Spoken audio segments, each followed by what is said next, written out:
Hello everyone and welcome to Game 5 of the World Chess Championship match between Nepomniachtchi and the Ding Liren. So far we've had 4 very exciting games, and Game 5, I'm not gonna spoil it for everyone, but it could be the most exciting one yet. Now, we've had some exciting draws, we've had some exciting decisive games. I'm not gonna say too much, so let's just dive straight into the game. Before we actually check out the game, here's a nice a couple of seconds clip from the game. There you have Ding, just to give you an idea of how the players are prepared for the game. Perfectly still, like a picture, and Nepo also can't wait for the game begin. I know some of you would like to see this again, so I'm gonna play it again. Some of you might have missed it, so there we have it. It's only a few seconds, so just to get in the mood for the game. And the first move was made by this gentleman here. I don't know who he is. If you have any insight in that, do share in the comment section so we can all increase our knowledge as well. Now, that being said, let's check out the game. So everyone was interested in whether Nepo will try d4, will he go knight to f3, will he go c4, but he actually repeats pawn to e4, the move he opened the World Chess Championship with, and we have e5 from Ding. No one was actually thinking that Ding would reply with anything other than e5 to e4 because he's an e5 player, but who knows, they might have also something else in store if Nepo gets really promising positions with e4. So okay, knight to f3, knight to c6, and bishop to b5. Ruy Lopez is on the board, same as we've had in game 1. Pawn to a6, Morphy's defense, bishop to a4, and now knight to f6. We have castles, and now bishop to e7. And here, if you guys remember, d3 is a very popular move, but the most popular move here is rook to e1. There are like 40,000 games where rook to e1 was played. In game 1 that ended in a draw, bishop captures on c6 was played, which was a big surprise by Nepo. But here we have d3, and we sort of continue in known waters. This is the Martinez variation of the Ruy Lopez, the second most popular line. And okay, pawn to b5 by Ding, we have bishop to d3, b3, d6, c3, and now castles by Ding. We have h3 and bishop to b7. So nicely putting pieces on optimal squares, and pawn to a4. Now it's interesting, the only game in the database with this exact same position is Alireza Firuza with the white pieces against Anish Giri from the FTX Crypto Cup 2020, or maybe 2022, yeah, it's 2022. And Anish lost that game. Alireza won very nicely with the white pieces, and this game continues pretty much in the same fashion. Knight to a5 with bishop to a2, getting the bishop out of harm's way, pawn to c5, and now in that game knight to a3 was the move that Alireza used to beat Anish Giri, but here we have bishop to g5, and it is now as of move 12 that we have a completely new game. Now what's interesting is about bishop to g5 is that the move Alireza played knight to a3 is sort of a 0.00, but if you really let the engine crunch the numbers, it will give bishop g5 as a maybe a slight favorite, like 0.05, so nothing spectacular, but it just shows you that bishop to g5 is something that Nepo and his team put quite a lot of effort in. So how can Ding continue playing this? Obviously, he has a lot to consider. One of the ideas is always pawn to c4. Can he play this? If he can disrupt the white strong center, then it's definitely worth it. But here, if you go for it, let's say this c4 move, then knight to a3 is actually fairly strong. And now if c captures on d3, let's say you trade knights here, you want to gain more control over the d5 square. Let's say captures, queen captures on d3, and now you have firm control of the d5 square, and you should have a very comfortable game. Even if b captures on a4, you don't really care about being down a pawn. For the moment, you will get excellent position for your pieces. Let's say captures. Now you have control over d5. The doubled a pawn isn't all that spectacular, so it's a game. But Ding doesn't go for that. After bishop to g5, Ding actually goes for pawn to h6. Now he forces matters. Bishop captures, we have bishop captures, and now a captures on b5 by Jan. We have a captures, and now knight b to d2. And now again, you could play d5 here because it's sort of a backwards pawn. You don't want it on d6, but for the moment you can play it to d5. It's a move that kind of releases all the tension, but then it's a question, how weak are the bc and e pawn after you push a pawn to d5. So Ding just keeps the tension. He plays knight to c6, and okay, now we have this very nice bishop to d5 move. And How do you continue here? Well, obviously, you have to ask yourself, do you want to play knight to e7 and trade bishops right away? Which you can, but Ding doesn't seem to be rushing anything here. Instead, he plays rook captures on a1, we have queen captures on a1, and now queen to d7, just keeping the tension. Rook to e1 by Nepo, and now we have rook to a8. Again, knight to e7 is always an option, then we trade, and then it's basically a question of are your pawns safe, or can white put some pressure on those pawns? If white can't, then you've pretty much solved all of your problems. But okay, Ding goes rook to a8, he attacks the queen, and Nepo brings the queen back to the starting square, queen to d1. We have bishop back to d8, and this is one of the more interesting moments in the game. Ding needs to figure out how to get this bishop to actually do something in this game. One of the ways to do that is to play something like g6, bishop g7, and h5, and the other one is to shift the bishop over to b6 to gain control over this diagonal, which is what the Ding goes for. And the situation on the clock here is very interesting. Nepo spent pretty much 2 minutes here. He has an hour and 57 minutes, and the Ding is already down to 1 hour and 12 minutes. So it's quite substantial, almost like a 50-minute hour gap. So knight to f1, now Nepo needs to figure out how to get this knight to a more active square. And another thing, if you even if you trade the bishops here, then the knight can come to f1, to e3, and then to d5, and then it's going to be a monster knight. Yes, you can put this knight to e7 to contest it, but that means your knight will not move from e7 for the rest of the game. And other than that, white has 2 knights, so also something to consider. So knight to f1, we have knight to e7, and now bishop captures on b7, queen captures on b7, and now knight to e3. So the d5 square is now within reach, but also we can't forget about knight to f5, also knight to g4, also knight to h2 to g4, so knight to h4 to f5. All of these knight jumps are possible, and the real question is whether this bishop is at all useful as one of Nepo's knights. So here we have bishop to b6, and now pawn to h4 by Nepo. Now with ideas of pawn to h5, clearing the h4 square for this knight, and Ding dreams of pushing c4, which is usually not the case. Usually you dream of pushing b4, but here c4 is the move you have to play. You've already put your bishop on b6, so if you want the bishop to be operational along this diagonal, c4 is the move that you will have to play. So here, after this pawn to h4, we have queen to c6, now preparing c4, and Nepo just ignores him. You could play queen to e2, it's definitely an option. For example, queen to e2, now this is sort of guarded, but then you allow rook to a2, and it's a really weird position. Like if h5, now c4 can be played, and the entire position opens up. Let's say d captures on c4, now the bishop gladly is given for the knight here, and if c captures on b5, attacking the queen, there's queen captures on e4, and now if f captures on e3, there's knight to d5, and this is a bit too double-edged, maybe to allow black. So instead, just pawn to h5. Nepo keeps the tension, now clears the h4 square for his knight, and now pawn to c4. Ding plays it, and he opens up his dark square bishop. And now Nepo plays pawn to d4. He closes it, and it's not easy to find the move here for Ding. Now, you could just ignore pawn to d4, you could play rook to d8, keep the tension, and that's it. And it is in fact the strongest move recommended by the engine, but it's hard to make such a non-committal move, or a committal move, depends on how you look at it in a World Chess Championship match.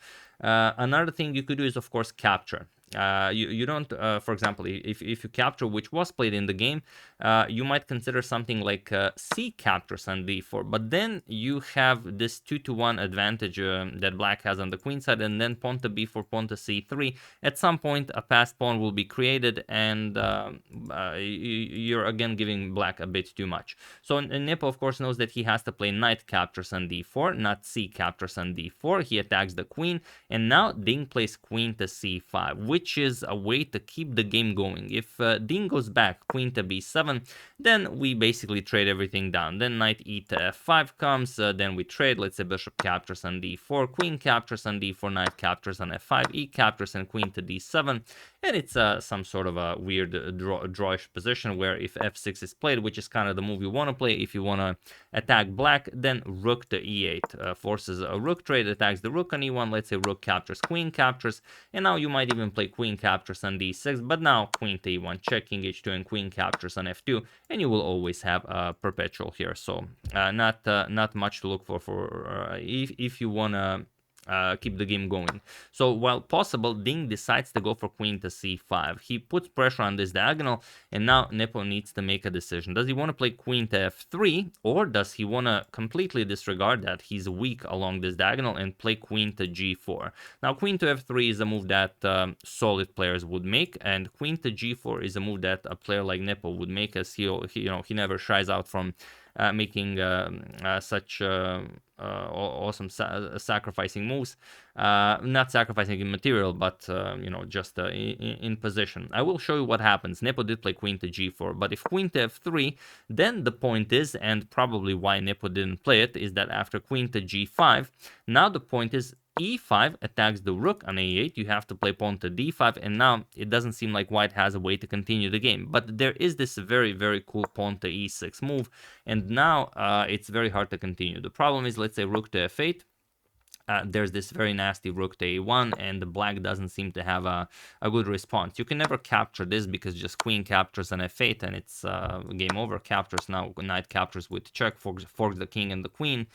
So after e6, it's a very hard position for black. Not a lot of moves here. But okay, Nepo instead of queen to f3 went for queen to g4, and this makes the game all the more interesting because now we have queen to e5 by Ding, and now knight back to f3. If you now continue with knight e to f5, then just knight captures, and king to h7, and you don't have all that much. The queen from e5 guards the g7 pawn. It's you don't have knight captures on h6 or anything. It's nothing spectacular. You don't have a rook lift. Even if you did, the queen covers h2. You can't allow rook to a1 check. So not a lot. I mean, there's nothing here. So instead, knight to f3. Nepo has to keep the tension in order to keep the game going. Queen to e6, offering a queen trade, and now knight to f5, just keeping the tension. It's a really fine position, and Ding has to decide. He could play queen to f6. In the game, he just traded knight captures on f5, but queen to f6 was the move to find, because now how do you continue with white? There's not much. You could just go back, knight to g3, but then we could repeat moves here: knight to f5, queen f6, knight to g3, queen to e6, knight to f5, and so on. So basically, after queen to f6, you're left with knight captures on e7 with check, queen captures, and now let's say queen to f5, going for that b5 pawn, and if bishop to c5, queen to d5 goes after the rook. Now you move the rook somewhere, and the game continues. It's again pretty good for black. Not a lot to worry here. The b5 pawn is a little weak, but there is no way for white to actually do something about that. At some point, white will try to get a knight to f5, but the e4 pawn is also weak. You're weak alongside this diagonal. So it's a fair trade-off. But okay, after knight to f5, Ding just traded. Knight captures on f5. We have e captures on f5, and now queen to f6. And now it's a little bit different. Now Nepo plays queen to e4, and he's attacking the rook. Ding needs to react to this. He plays rook to b8, prevents any queen infiltrations, and also once the bishop moves, b4 is an idea, because Ding played c4, but b4 is the move you have to play in order to really close this game. And now how do you continue? Nepo plays rook to e2, which is a very classy move. It's in fact the top move recommended by the engine, because the hasty pawn to g4 is met with pawn to b4. That's the problem. And now, let's say we play queen captures on c4, there's b captures on c3, and if b captures, you're kind of happy because you're up a pawn, but then d5 lands. And now after captures and captures, yes, you're still up a pawn, but it's a doubled f pawn, and your king is a little bit weak, so it's not a position to celebrate. So instead, rook to e2. This now allows that if Ding goes pawn to b4, which now isn't very impressive, just c captures on b4, the pawn on b2 is defended by the rook, and now rook to e2 basically prepares this pawn to g5 push. So after rook to e2, Ding played bishop to c5, and now, okay, now pawn to b4 might again be considered, but now Nepo just played pawn to g4. And again, Nepo has over an hour on the clock. He's an hour and 6 minutes on the clock, and Ding has 35 5 minutes on the clock. So here we have queen back to d8. Now Ding has to figure out a way how to stop this onslaught. The pawns are coming forward, and he's hoping to get something like queen to b7 and maybe trade queens here. But Nepo just goes queen to d5. There's even a spectacular mating pattern here. For example, if king to g2 is played, then queen to d7. Now going for queen to b7. Now there's this amazing knight to h4 move. And now look at this. If queen to b7, forcing a queen trade, you happily trade. Queen captures, rook to e8 with check, and now king to h7. And it seems like black escapes, but now knight to g6. And there's no defending against checkmate. You could capture, but then just captures, and this will now be checkmate. So very unfortunate for the black king. So instead, after queen to d8, Nepo went queen to d5, which is also an incredibly strong move. And now king to f8 by Ding. He doesn't try anything like this. First he goes king to f8, and now we have king to f1. King to f1 is a very tricky move because it's a move 35, and Ding needs to make 5 more moves to reach time control. And the point is, if Ding now tries to trade queens, let's say queen to c8, and go for something like this, or even stop f6 because of queen captures on g4, king f1 basically sidestepped this because queen captures on g4 will no longer come with check. And here you will be able to play f6, queen captures on g4, and now, how do you continue? Look at this, rook to e7. You threaten checkmate, and once one check is given, you're gonna move the king, and that's it. Next move, you get, you just get checkmated. So basically, after f6, you will have to play g captures on f6, but it's not much better. Queen e4, and you've completely infiltrated black's king side. You have to go king to g8. And now something like knight to h4, and I mean, all of these weaknesses, you will not be able to play this. It's very hard to play this, and you will not be able to do it, but it is the best Ding has. However, Ding played rook to c8 here, and it seems like there shouldn't be anything here, but there is a way to do it. If you only allow the engine a little bit of time, the engine doesn't see it, but if you really give the engine time to crunch the numbers, then the engine finds the move that Nepo played here, and it's the only winning move. So I'm sure for those of you who haven't seen the game, you will be able to find it. Feel free to pause the video here and win the game for Nepo while I give you a couple of seconds. So for those of you who were able to do it, congratulations on spotting this absolute positional brilliancy. And for those of you who just want to enjoy the show, it is rook to e4. The point is, you're preparing pawn to g5, and once you pawn to g5 lands, then rook to g4 will be just deadly. And this is where Ding realized it, and he realized that he doesn't really have any moves. He played rook to b8, which doesn't do all that much, but now just pawn to g5. This is unstoppable.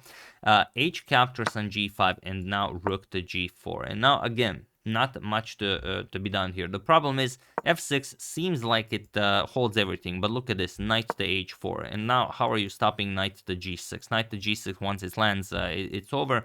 And if you accept the knight sacrifice, then just h6, and again, it's the same thing. There's no defense against this. So that's the problem with Nepo's rook to g4. Just a brilliant rook lift, this rook to e4 idea. So here, Ding tried rook to a8, and the problem is, okay, it's move 38, but Ding is only 1 minute on the clock, maybe 1 minute and 20 seconds. So it's, I mean, it's terrible to be in his shoes here.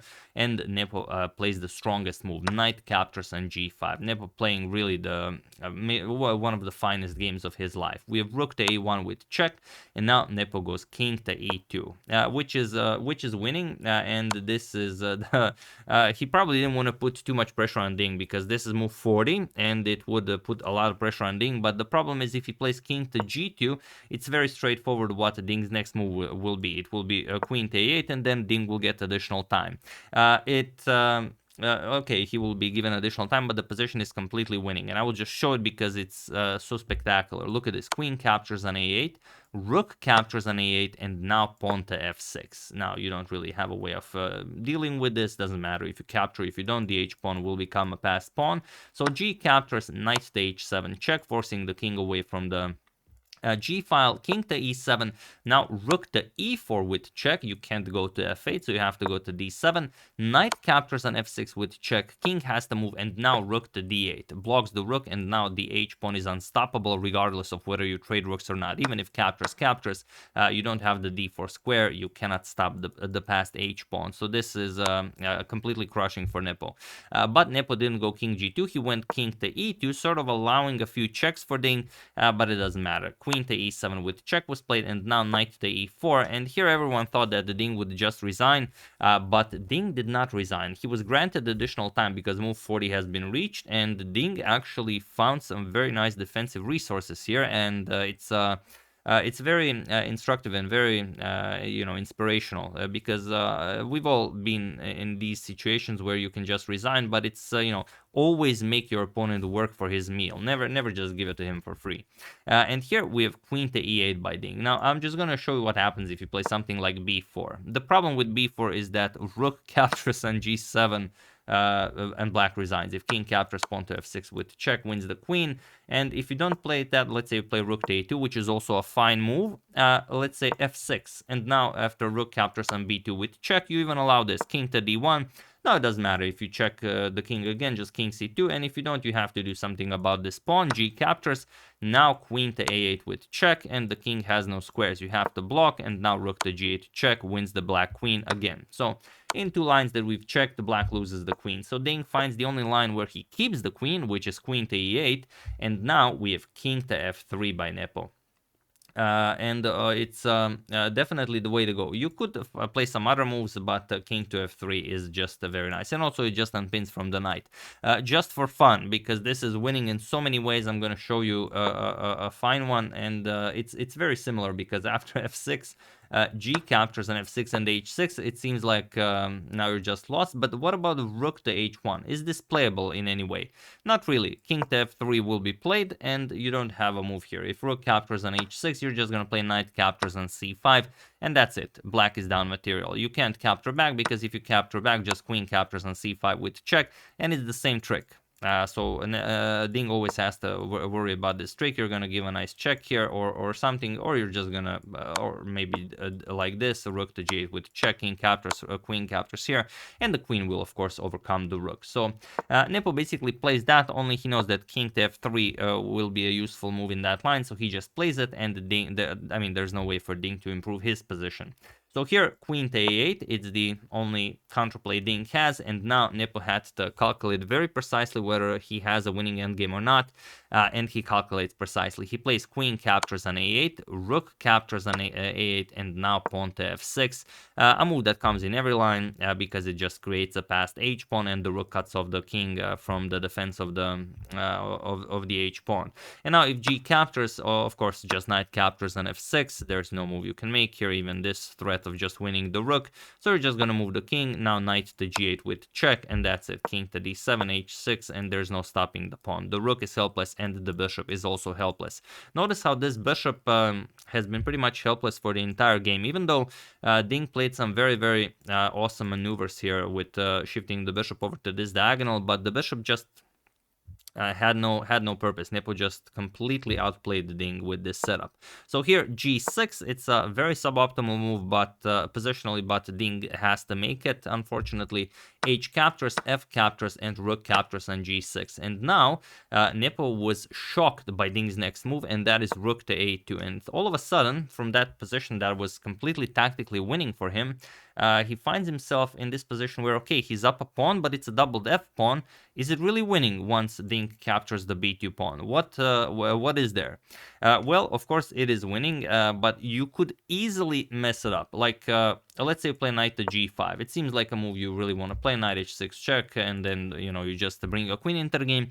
The problem is if rook captures on b2, then you have problems. Rook captures on f2 is coming, and now it doesn't really matter what you do. Knight h7 check, king f7, rook g7, king e6, rook to e7 check, king to d5, and yes, you can push, but it doesn't matter. Rook captures with check, king g3, and now whatever you play, black just goes after this pawn, sure, you can win the black rook, doesn't really matter, but just bishop d2, and you will have 3 pawns for the rook that are ready to march forward, and they will be compensation enough for the rook.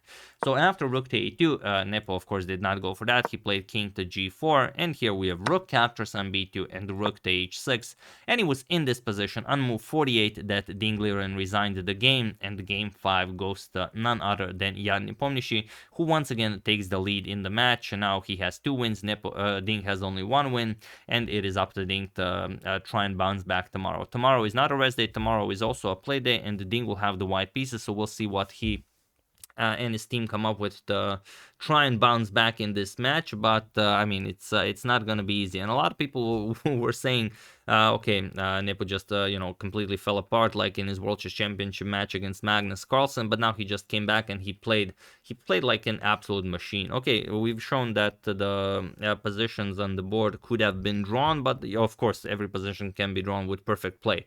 But here he just obliterates a former 2800 player, in absolute positional style.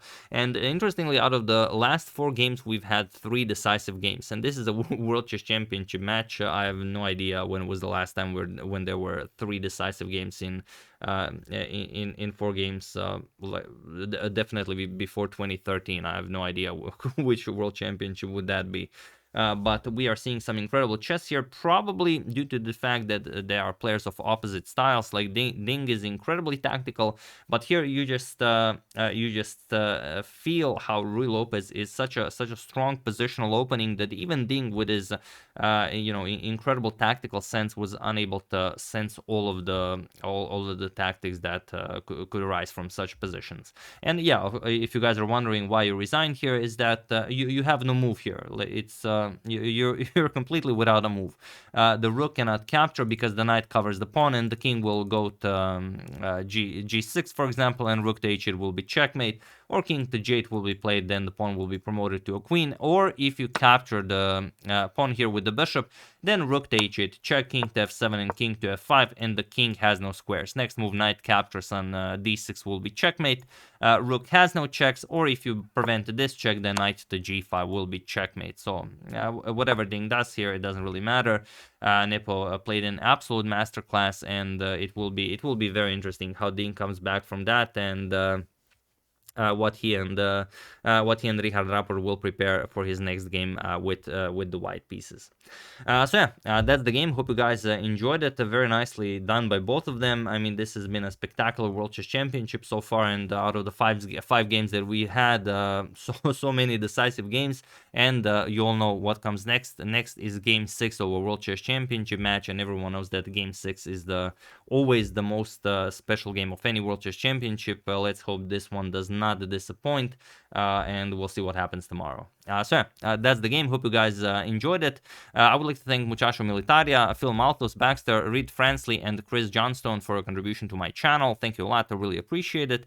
As usual, you can check 2 of my previous videos here. Thank you for watching, and I will see you soon, continuing the coverage of the World Chess Championship until it finishes. Thank you all. I will see you soon, and have an excellent rest of your day.